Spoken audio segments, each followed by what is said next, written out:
আসসালামু আলাইকুম আমার প্রিয় ভাই বোনেরা, তোমরা সবাই কেমন আছো? আশা করি আল্লাহর রহমতে ভালো আছো। আমিও আলহামদুলিল্লাহ ভালো আছি। শুভ সকাল। আজ সকাল সকালই দেখা হলো একটি গুগু পাখির সাথে। পাখিটা আমার ছোট্ট বাগানে ঘুরে ঘুরে গাছগুলো থেকে পোকামাকড় খাচ্ছিল। আর এখন আমি বাড়ির বাচ্চাদেরকে নিয়ে চলে যাচ্ছি লাউ বাগানে টাটকা টাটকা লাউ ডগা আনার জন্য। আর ওই যে ইট গাঁথা দেখতে পাচ্ছ, এখানে হবে আমার খামার বাড়ি। কিছুদিন পর থেকেই আমার খামার বাড়ির ভিডিও দেখতে পাবে।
এখন আমরা লাউ শাক নিয়ে বাড়ি ফিরে যাচ্ছি। কুয়াশাটা আজ অনেক বেশি পড়েছে, চারদিকটা একেবারে অন্ধকার হয়ে আছে। এখন বাজে বেলা প্রায় 9টা। এখন আমি লাউ শাকগুলো কেটে বেছে পরিষ্কার করে নেব।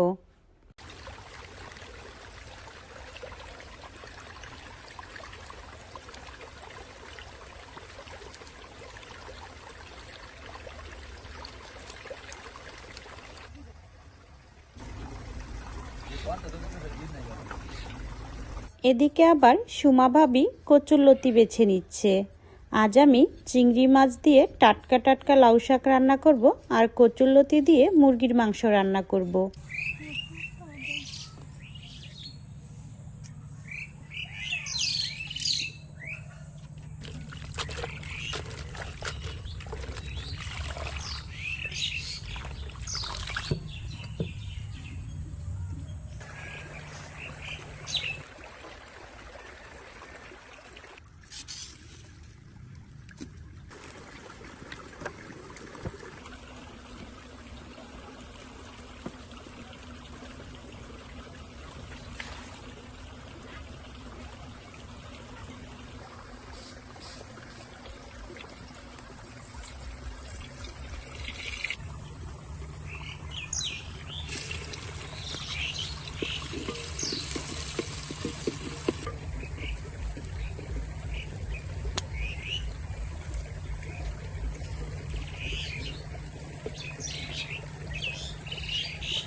লাউ ডগা রান্না করার সময় লাউ ডগার সবুজ ভাবটা রাখার জন্য ঢাকনা দিয়ে বেশিক্ষণ ঢেকে রান্না করা যাবে না। বেশিক্ষণ ঢাকনা দিয়ে ঢেকে রান্না করলে লাউ ডগার সবুজ ভাবটা নষ্ট হয়ে যায়। দেখো কালারটা কেমন সবুজ রয়েছে, তবে একটু কালারটা অন্যরকম হয়েছে কারণ হলুদ মরিচ দেওয়ার কারণে। হলুদ মরিচ না দিয়ে শুধু ভাজি করলে ঠিক কালারটা সবুজ থাকতো। চিংড়ি মাছ, আলু আর লাউ ডগা দিয়ে রান্না করা হয়ে গেছে। এখন রান্না করে নেব লতি দিয়ে মুরগির মাংস। প্রথমে মুরগির মাংসটা অল্প পরিমাণে হলুদ আর লবণ দিয়ে ভালোভাবে মাখিয়ে নেব। এখানে আমি মুরগির বুকের মাংসটা নিয়ে নিয়েছি আর চিকন করে কেটে নিয়েছি। এখন গরম তেলে ভেজে নেব।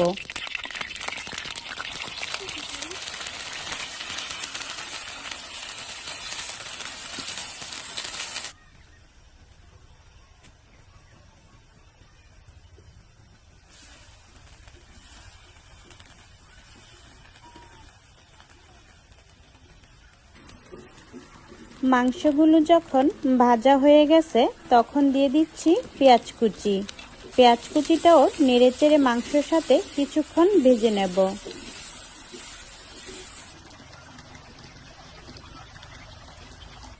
এ পর্যায়ে দিয়ে দিচ্ছি আদা বাটা, রসুন বাটা।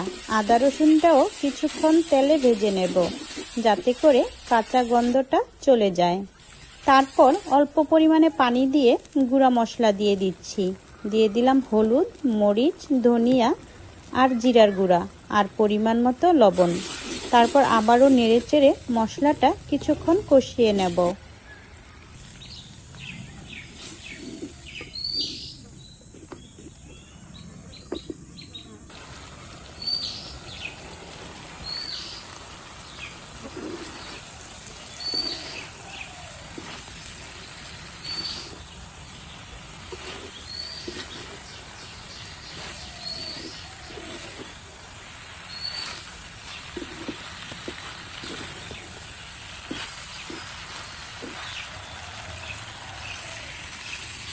কষানো মাংস আর মশলাতে দিয়ে দেওয়া হলো কচুরলতি।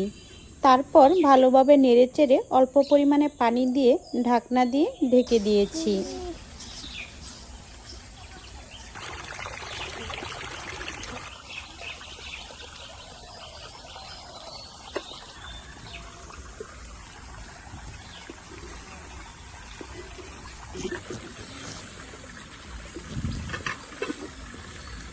দেখো লতি দিয়ে মাংস রান্না করার কালারটা কতটা সুন্দর হয়েছে।